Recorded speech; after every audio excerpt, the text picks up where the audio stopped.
මතුගම ආච්චි නැති වෙලා දන්නේම නැතුව කාලේ ගිහිල්ලා අවුරුද්දකුත් ගත වුණා.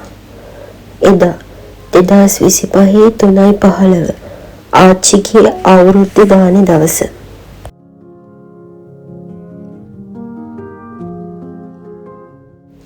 දැන් මම කියන්න යන්නේ අවුරුද්ද දානයක් ගැන නෙමෙයි. මගේ හිතට දැනුණු දෙයක් මේ විදිහට මතකයක් විදිහට එකතු කරන්න හිතුණා. පල්ලෙගොඩ විතානගේ සුමනාවති. ඒක තමයි අපේ ආච්චිගේ නම. මැරෙනකොට වයස 84යි. මැරෙන කාලයක් හිට වෙනකම් ආච්චි හරි කඩියා වගේ වැඩ කරා. හරිම නිරෝගී. ආච්චි ගැන හරියටම කියනවා නම් ඒ මගේ දෙවෙනි අම්මා. මගේ අම්මට වගේම මම ආච්චිටත් හරි ගොඩක් ආදරෙයි. ඒක ආච්චිත් දන්නවා.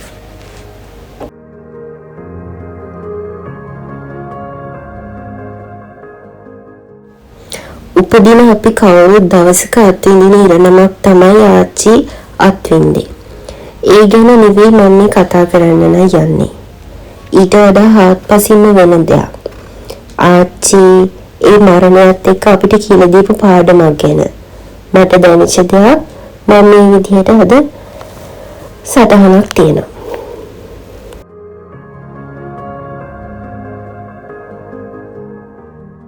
උපතේ ඉඳලා මරණය දක්වා ආච්චි අත්දකපු දේවල් වලින් මට අහන්න ලැබිලා තියෙන හරි අල්ප ප්‍රමාණයක්. මම දැකලා තියෙන්නේ සමහර විට ටිකක් වෙන්නේ නැතිනේ.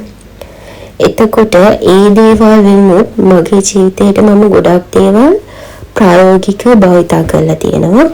සමහර දේවල් වලින් මම පාඩම් ඉගෙනගෙනත් තියෙනවා.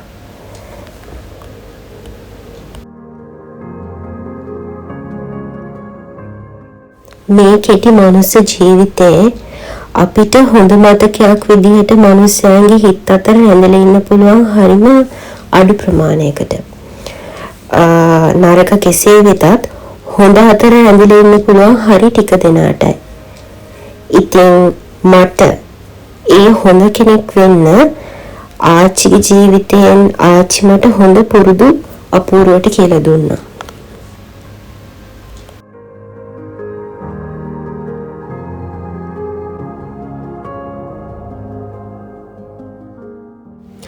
මගේ අම්මටයි තාත්තටයි පස්සේ පොඩි කාලේ මගේ හොඳම යාළුවා මට හිටිය හොඳම යාළුවා ආච්චි කියලා කිව්වොත් ඔයගොල්ලෝ විශ්වාස කරනවද? ආච්චි කොළඹ ආවහම යවන්නේ හරිම අකමැත්තෙන් මම දුකෙන්. හරියට එදාට මල ගයක් වගේ. මෙතන මම කොළඹ කියලා අදහස් කරේ අපිට අර පුරුදු විවාහරේ හින්දා. නැත්නම් මම කොළඹ කෙනෙක් නෙමෙයි. අපි ඒ දවස්වල කුලියට හිටියේ පැප්පිලියාන කියන ගමේ.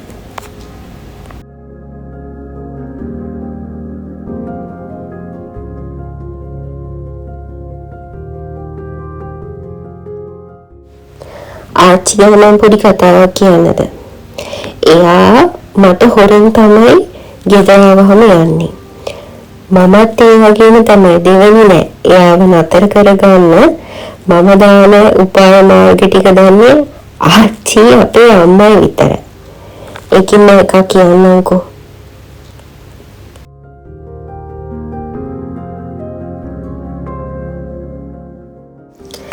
එයාට ගමේ යන්න බැරි වෙන්න එයාගේ බඩු ටික හංගන එක තමයි මම කරන්නේ. ඒ කියන්නේ සාරිය හංගනවා, දාන් ආපු සෙරප්පු දෙක හංගනවා, පර්ස් එක හංගනවා. ඔන්නේ වැඩ මං කරනවා.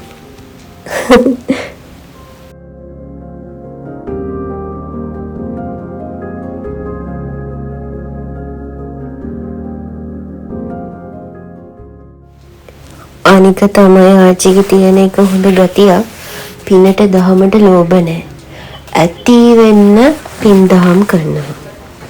ධර්මෝණු පුරාණගෙන් හම්බෙන සල්ලි වලින් කොටසක් එයාට සමිති වල ඉඳලා තියෙනවානේ. ඒ වලින් හම්බෙන සල්ලි වලින් කොටස ගමේ පන්සලට පිනට දහමට එයා අයින් කරනවා. ඒ කියාගේ හොඳ ගතිය.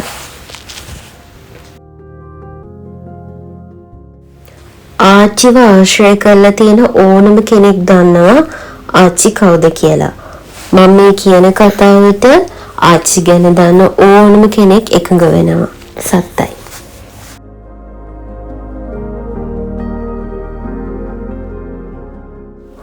මම මනමාලියක් වෙනවා බලන්න මගේ අම්මා වගේම ඒ හා සමානම ආසාවෙන් හිටපු කෙනෙක් තමයි ආච්චි කියන්නේ. ඒක මම දන්නවා. මගේ වෙඩින් එක විතරක් නෙමෙයි. මගේ දරුවව හුරුතල් කරන්න දෙන්නත් මට වාසනාව ලැබුණා. ඒකට මම ගොඩක් සතුටු වෙනවා. මට පුළුවන් විදිහට ආච්චිව බලා ගන්න මට පුළුවන් වුණා තමයි. ඒ වුණාට මට හිතෙනවා එයාව තව සැපවත් කරවන්න තිබ්බනම් කියලා.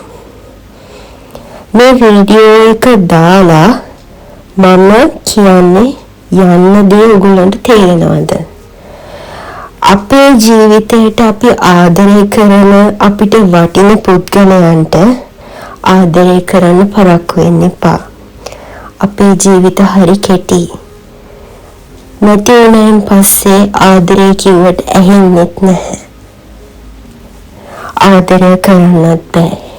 ඉන්න කාලෙදී ආදරයෙන් සතුටින් ඉන්න. අපි ආදරය කරන අයට ආදරය කරන්න. ආච්චි උගන්වපු පාඩම ඕකයි. ආච්චි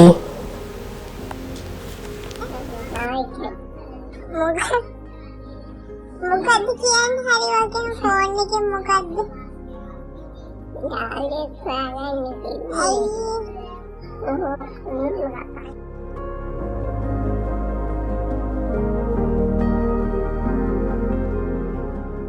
අපි හැමෝටම පුළුවන් විදිහට ආච්චිගේ දාන දෙන්න ලැබිච්ච එක ගොඩක් සතුටුයි. හැමෝටම ගොඩක් පිං.